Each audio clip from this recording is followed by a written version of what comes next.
अगर आपके पास कोई सवाल है कमेंट्स में तो आप उस सवालों को आप पूछ सकते हो और मैं कोशिश करूंगा वो कमेंट में आपके सवाल का जवाब क्विकली जवाब दे दूं। वनीता विलियम्स पूछते हैं, जय मसीह की ब्रदर, जय मसीह की वनीता जी।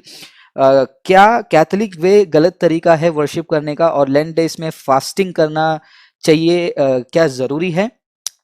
वनिता जी को मैं एक सिंपल आंसर देना चाहूंगा। जब यदि आप मत्ती की किताब 6 अध्याय जब आप पढ़ते हैं, वहां पर यीशु मसीह जो है प्रार्थना करने का तरीका और उपवास करने का तरीका वहां पर बताते हैं। तो आपके सवाल को मैं 2 भाग में बांट देता हूं। एक है आपका कैथोलिक में वर्शिप करने का तरीका और दूसरा फास्टिंग का। तो यहाँ पर फास्टिंग के बारे में बात करते हो तो यीशु मसीह क्या कहते हैं, जब तुम उपवास करते हो, मत्ती की किताब 6 अध्याय में आप पढ़ सकते हो, जब तुम उपवास करते हो, तुम अपने चेहरे को धोकर तेल मलकर सर पे जो है तुम ऐसे रहो कि तुम्हारा उपवास खुदा को पता चले और तुम्हें पता चले, दुनिया को नहीं। आजकल लोग उपवास करते तो दुनिया को बताते हैं, वो सही उपवास नहीं है। तो यदि आपको लेंट डेज में उपवास करना है तो एक परंपरा उसमें आ जाती है, एक ट्रेडिशन आ जाता है। Christian religion is not about a tradition कि हमारे दादा परदादाओं ने और हमारे पुरखों ने ये सारी चीजें, रीति रिवाजों को, यज्ञ करो, पूजा करो, हवन करो, ये करो, वैसा कोई रिचुअल्स जो है आपको क्रिश्चियनिटी में नहीं है कि साल में 40 दिन आपको उपवास करना है। और हैरानी की बात यह है कि 40 दिन उपवास करेंगे लेकिन 40 दिन के बाद वो शराब पियेंगे या फिर कुछ भी करेंगे। That's not a Christian life.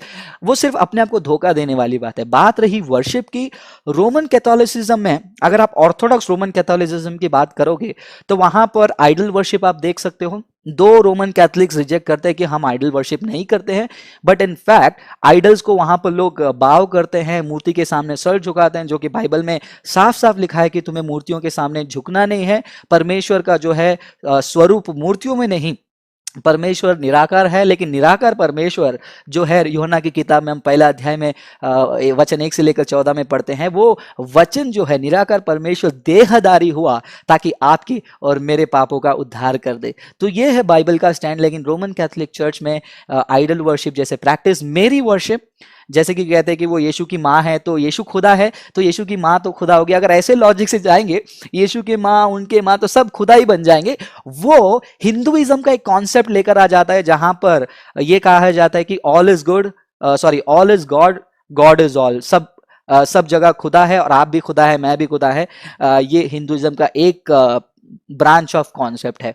तो वर्शिप स्टाइल अगर आप पूछेंगे ट्रेडिशनल वे में है। बाइबल अगर आप पूछेंगे वहां पर एडिशनल बुक्स हैं जिसको अपोक्रिफा कहा जाता है, वो रिक्वायर्ड नहीं है। ऐसे काफी सारे चीजें, तो आप इसके ऊपर स्टडी कर सकते हैं। अगर आप इसके बारे में डिटेल में जानना चाहते हैं, रोनाल्ड रोड्स का एक किताब है,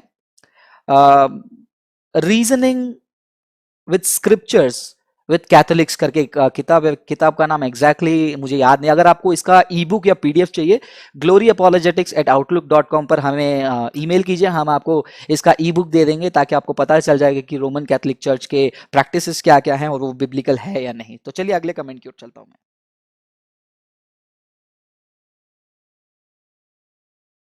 इंकरेज करना चाहूंगा, do not depend on one person. एक चैनल पर डिपेंड ना करें, आप भी आगे आए, आप भी यीशु मसीह के लिए करें। एक छोटा सा सवाल मेरे अंदर हमेशा आता है, आपके अंदर भी आए। सवाल यह है, यीशु मसीह ने मेरे लिए अपने खून को बहाया है, शरीर के आखिरी बूंद को भी उन्होंने बहा दिया है, मैं उनके लिए क्या कर रहा हूं? क्या ये सवाल आपको परेशान करेगी? करनी चाहिए। और यीशु मसीह का जो आज्ञा है 28वां अध्याय 19वां वचन मत्ती का, जाओ तुम सभी जाति के लोगों को चेला बनाओ, उनको जो जो बातें मैंने सिखाई है सिखाओ, उनको पिता पुत्र पवित्र आत्मा के नाम से बपतिस्मा दो। ये काम आपको करना है। आप डरिए मत, जो भी धमकी आपको आती हैं इनसे डरिए मत, क्योंकि वचन ये कहता है, for me to live is Christ and death is gain. जीवित रहना मेरे लिए मसीह है और मृत्यु लाभ है। यस, एक रियल क्रिश्चियन यही थॉट से आगे चलता है, प्रेरित यही थॉट से आगे